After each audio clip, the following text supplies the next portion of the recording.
Ini merupakan video pertama di YouTubeku yang direkam di studio baru. Walaupun settingannya sebenarnya sama aja sih, cuma space-nya lebih besar ya. Sesuai sama judulnya, di judul videoku kali ini tuh merupakan frequently asked question, yang dimana ini salah satu pertanyaan yang sering banget ditanyain ya sama Jamet Squadnya Riri Prams. Dan seperti biasa, aku tuh biasanya ngumpulin pertanyaan-pertanyaan yang sering banget ditanyain, aku kumpulin jadi satu dan aku bahas di satu video ini, daripada aku menjabarkannya lewat tulisan ya kan. Lebih enak kita sambil ngobrol, ya nggak sih? Hai, welcome back to my YouTube channel. Ketemu lagi dengan aku, Riri Prams.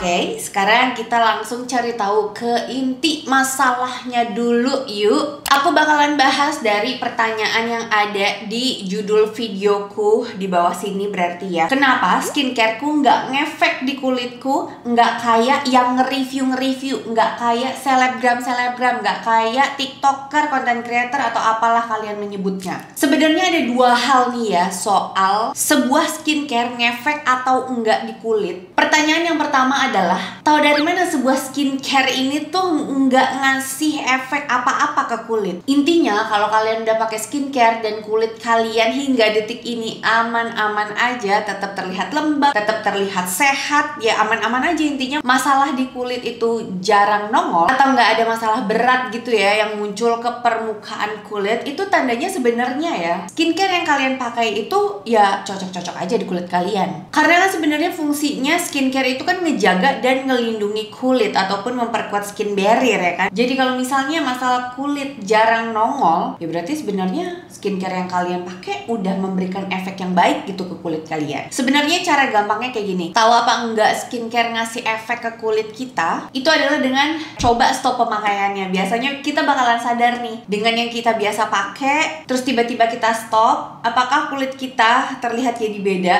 Kalau aku biasanya misalnya aku stop pemakaian skincare, misalnya aku lagi males skincarean nih, aku cobain 3 hari nggak skincarean, itu kulitku ya teksturnya tuh nongol, terus komedo juga mulai muncul. Biasanya kayak gitu, aku ngenyas sama di dagu tuh udah mulai apa sih, tampilan porinya nongol semualah, intinya kayak geradakan gitu.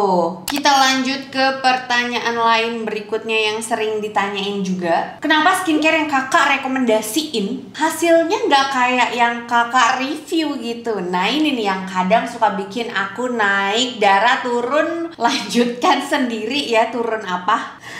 Turun berat. Kenapa hasilnya beda? Pertama, tiap orang itu jenis kulitnya bakalan beda-beda. Jenis kulit kering kayak aku aja ya, aku sama mamiku tuh sama-sama kering, tapi kita tuh berdua beda banget. Kandungan yang aku cocok belum tentu cocok di mamiku. Jadi kering itu juga ada yang kering normal, kering sensitif, kering badak gitu ya. Banyak macamnya. Dan mungkin kalian juga ya ada yang oily, acne prone, itu merawat tiap jenis kulit itu beda-beda. Bisa jadi pola makannya juga beda. Ada yang makan kotor itu maksudnya bukan yang makan tanah, bukan. Makan kotor itu biasanya kayak makan gorengan, santan, dan lain sebagainya. Gorengan jatuh. Nggak dong. Gorengan depan Alfamart Meruya, enak, tapi itu kotor banget. Makan yang kotor itu adalah maksudnya ya seperti yang aku bilang tadi, goreng-gorengan, santan gitu. Makan yang bersih adalah ya sayur mayur, proteinnya apa, karbohidratnya apa, dihitung per harinya. Terus juga bisa jadi jam istirahatnya beda, pola pikirnya beda, beban tanggung jawab, beban moral, dan lain sebagainya.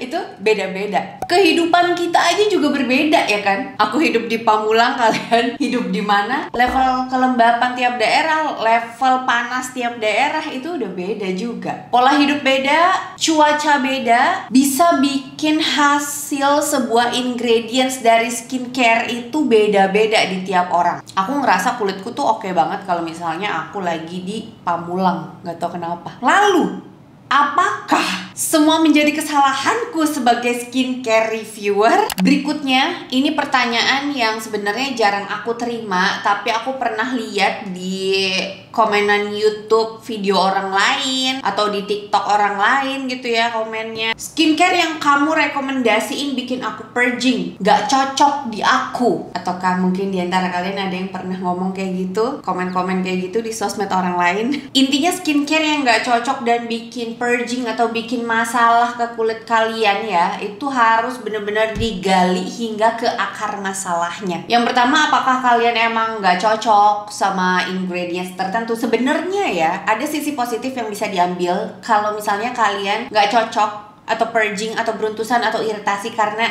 sebuah skincare yang kalian pakai. Perhatiin baik-baik ingredientsnya, karena ada kemungkinan efeknya bakalan sama di kalian. Misal kalian gak cocok sama ingredients tertentu dari sebuah skincare. Yang salah biasanya bukan brandnya, tapi si kandungan di dalam skincare-nya, di dalam sebuah produk itu kan ada yang namanya kandungan ya sayang. Ngomongnya ngegas. Yang emang kamu tuh gak cocok sama kandungan itu, ya terimalah aja lah kalau nggak cocok ya. Gak usah nyalain brandnya, gak usah nyalain yang nge-review. Ya mungkin yang review cocok, tapi belum tentu, balik lagi ya, belum tentu cocok di kalian gitu. Yang cocok di aku belum tentu cocok di kalian. Yang cocok di kalian ya belum tentu juga cocok di aku. Begitu. Permasalahan lain yang bikin kadang aku juga ngerasa kadang skincare yang aku pakai kok lama-lama kayak ngasih efek yang beda ya, atau nggak senendang biasanya. Biasanya kalau kayak gitu aku butuh eksfoliasi kulit. Sel-sel kulit matinya harus diangkat, tapi jangan sampai over eksfoliasi ya, jangan sampai over exfol. Karena ngangkat sel kulit mati kalau berlebihan ya terkikis juga nggak sih kulitnya ya, skin barrier-nya juga jadi dirusak gitu. Jadi pakailah skincare secukupnya sesuai kebutuhan kalian masing-masing, jangan berlebihan. Terus yang memungkinkan banget sebuah skincare nggak cocok sama kalian tuh ada kemungkinan juga skin barrier-nya belum terlalu kuat. Jadi butuh ekstra hidrasi. Kalau aku bilang ekstra hidrasi itu nggak melulu untuk ditujukan ya untuk yang kulitnya kering, oily ataupun acne prone, juga butuh ngehidrasi kulit. Ngehidrasi itu hidrasi air, bukan minyak ya. Biasanya kandungan yang paling juara aku pakai buat ngejaga kelembapan kulitku biar kandungan air di dalam kulitku tuh nggak cepat menguap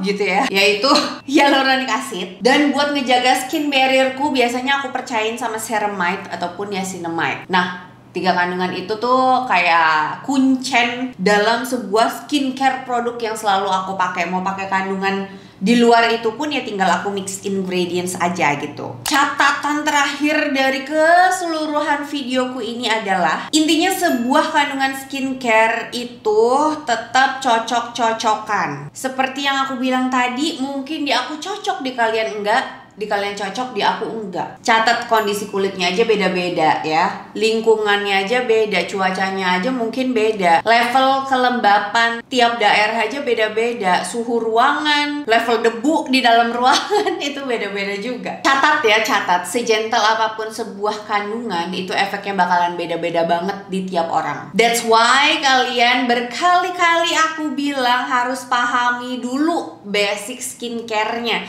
Pernah nih kemarin ada yang nanya ke aku ya pas aku nge-share urutan skincare. Aku sengaja nggak ngasih tahu urutannya dari kanan ke kiri atau dari kiri ke kanan. Ada yang nanya, pertanyaannya tuh sebenarnya menurut aku itu bagus banget. Kak, cara pakainya dari kiri ke kanan atau kanan ke kiri? Nah, itu pertanyaan bagus. Dan untuk pertanyaan itu aku bilang lebih baik kamu pahami dulu basic skincare. Aku tidak berwenang untuk menjawab, karena kalau misalnya aku jawab takutnya nanti jadi masalah. Tahu nggak sih? Nih kata si Riri begini bagus, kok di gua nggak cocok? Takutnya ada nanti statement-statement seperti itu. Jadi baiknya pahami dulu basic skincare-nya. Dan aku udah pernah kok bahas basic skincare untuk pemula, cari aja keywordnya kayak gitu, basic skincare untuk pemula, langsung nongol tuh ya video YouTubeku setahun lalu kalau nggak salah.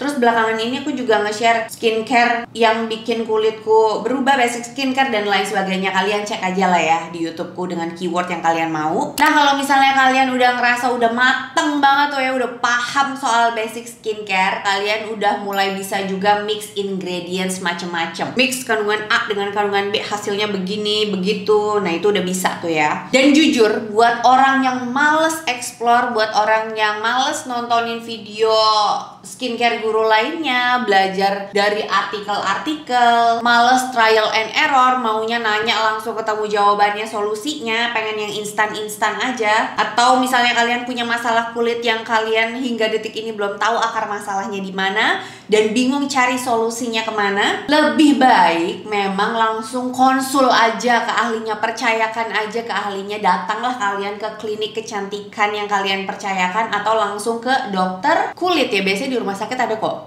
karena Yain dulu pernah alergi, aku bawa ke dokter kulit dan kelamin. Nah, lebih baik memang langsung konsul ke dokter terkait, apalagi misalnya kalian punya jerawat. Aku pernah lihat ada yang nge-share di TikTok jerawatnya tuh sampai keluar kayak nanah gitu, kayak komedonya tuh udah parah banget gitu. Biasanya kalau kayak gitu sih karena dermatitis atopik, alergi makanan gitu. Ya better emang langsung baiknya ya konsul ke ahlinya aja. Tapi catat ya, ke ahlinya, bukan pakai skincare abal-abal yang racikannya dipertanyakan dan tidak terdaftar BPOM. Kayaknya udah so yesterday gitu ya kalau misalnya pakai skincare yang tidak terregistrasi BPOM, karena nggak aman. Terus misalnya nanti kulitnya kenapa-napa mau keluar-keluar sama siapa, ya kan?